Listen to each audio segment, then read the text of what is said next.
Hi అండి. మీరు ఎప్పుడైనా ఇలా ఒక స్వీట్ ఐటెం ట్రై చేశారా అండి? చాలా సింపుల్‌గా, ఈజీగా ఉంటుంది.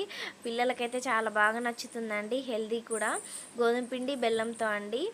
బెల్లాన్ని మనం ఇలా స్మూత్‌గా రావడానికి బెల్లంని తురమకుండా మనం ఒకటే ప్లేస్‌లో ఇలా ఏదైనా బరువైన దాంతోని కొడుతూ ఉన్నామనుకోండి స్మూత్‌గా అండి గమ్మీగా తయారవుతుందండి.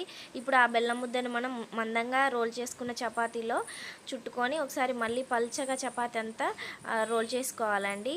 ఈ చపాతీని ఎంత పల్చగా వస్తే అంత పల్చగా ట్రై చేయండి. ఇది స్లో ఫ్లేమ్‌లోనే కుక్ చేయాలి. ఎందుకంటే బెల్లం అనేది తొందరగా కరుగుతుంది. చపాతీ కూడా కాలాలి కాబట్టి లో ఫ్లేమ్‌లో చేసుకుంటే మంచిదండి. ఈవెన్‌గా కాలుతుంది. నెయ్యి గానీ, ఆయిల్ గానీ కొంచెం అప్లై చేసి రెండు వైపులా దోరగా కాల్చుకున్నామంటే చాలా బావుంటుంది. ఇది మనం తినడానికి ఒక స్వీట్ బిస్కెట్ తిన్న ఫీలింగ్ అయితే ఉంటుందండి. టేస్ట్ చాలా డిఫరెంట్‌గా టేస్టీగా ఉంటుంది. ఒకసారి ట్రై చేయండి. పిల్లలకైతే బాగా నచ్చుతుంది. లైక్ చేయండి.